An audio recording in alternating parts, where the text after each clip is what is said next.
E segue o calvário do Ceará no Campeonato Brasileiro. O Alvinegro foi derrotado de virada pelo Internacional nessa quarta-feira à noite e vê a zona de rebaixamento cada vez mais próxima, mais complicada para o time do técnico Lúcio Gonzalez. E completou uma série de 8 jogos sem vencer, sendo desses 2 derrotas consecutivas, o que mostra o porquê que o Ceará está nessa situação na tabela.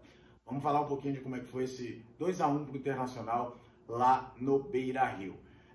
Falando logo da escalação, o Lúcio Gonzalez mexeu no time, abriu mão de ter um terceiro zagueiro, com os desfalques montou o time com 2 linhas de 4 e surpreendeu em algumas peças, né?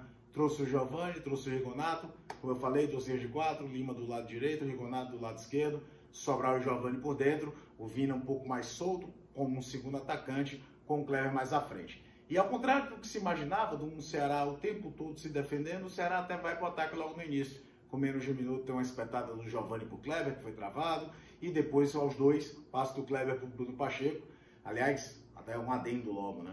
Uma dobradinha bacana entre Rigonato e Bruno Pacheco. O Rigonato ficava, o Pacheco ia, o time funcionou bem pelo aquele lado esquerdo, principalmente no primeiro tempo. Pênalti para o Ceará, o Lima bate bem, bota o Ceará em vantagem. E aí já veio aquele contexto natural de um Inter ir para um jogo de pressão e o Ceará se defender com essa compactação. Até interessante notar que quando a linha de 4 virava de 5, era muito mais comum a gente ver o Cleber ajudando na marcação do que o Vina. O Vina mais livre para poder estar inteiro, para puxar contra-ataques e coisa do tipo. Até numa delas tem uma das melhores chances do segundo tempo. Aliás, logo depois do gol, Bruno Pacheco recebe a bola do Vina e poderia ter feito 2-0. E também tem um chute de fora da área do Vina, recebendo do Pacheco, que o Kehler fez uma grande defesa. Enquanto o Inter ia ao ataque, se lançava todo, mas nem criava tantas chances não. As melhores chances coloradas no primeiro tempo se resumiram a 2 chutes de fora da área do Carlos de Penha e uma bola aérea que cruzou toda a grande área no finalzinho do primeiro tempo.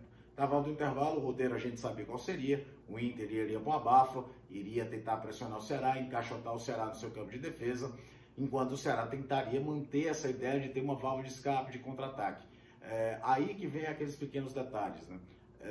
Quando você joga com um adversário tá o tempo todo na tua área, mesmo que ele não esteja fazendo um grande jogo, invariavelmente ele vai criar e o grau de concentração tem que ser extremo, extremo. Qualquer erro, qualquer vacilo pode ser fatal porque a tua área está o tempo todo povoada. Você já sabe disso, você sabe que o jogo vai ser assim.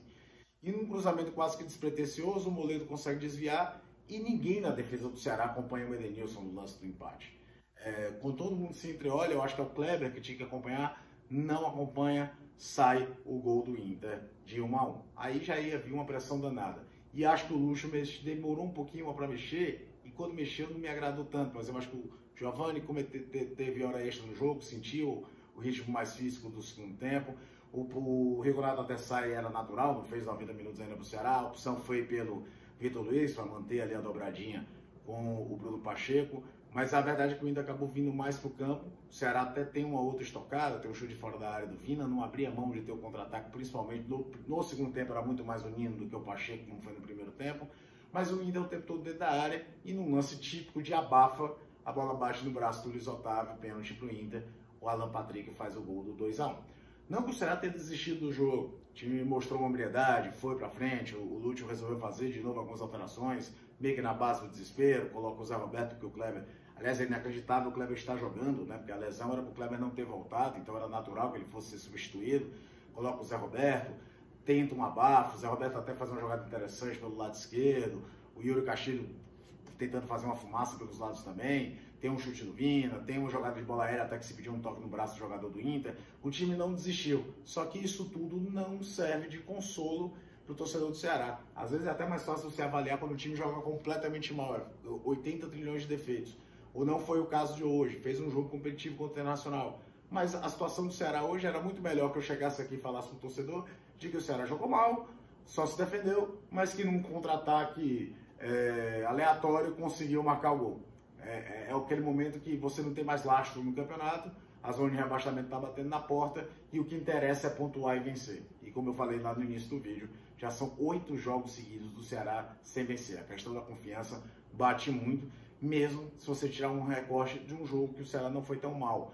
E principalmente no primeiro tempo, foi muito organizado. Até mesmo na transmissão da Jangadeiro Band FM, eu falava que era, desde que o Lúcio Gonzalez chegou, o melhor período de jogo do Ceará desde o primeiro tempo contra o Goiás, por exemplo. Um jogo que fez 0x0 no primeiro tempo, no comecinho do segundo tempo o Ceará fez 1x0, aí teve tudo que a gente lembra, a expulsão do Vini e a coisa degringolou. O fato é que o Ceará continua convivendo com esse calvário e agora vai enfrentar simplesmente o Fluminense, que vive grande fase, tem um artilheiro do campeonato germancano, tá bem complicada a situação do Ceará. Vamos ver, esperar as cenas dos próximos capítulos. Mandar um abraço a todo mundo que está inscrito no canal. Se você não está inscrito, participe do Futebolês junto com a gente.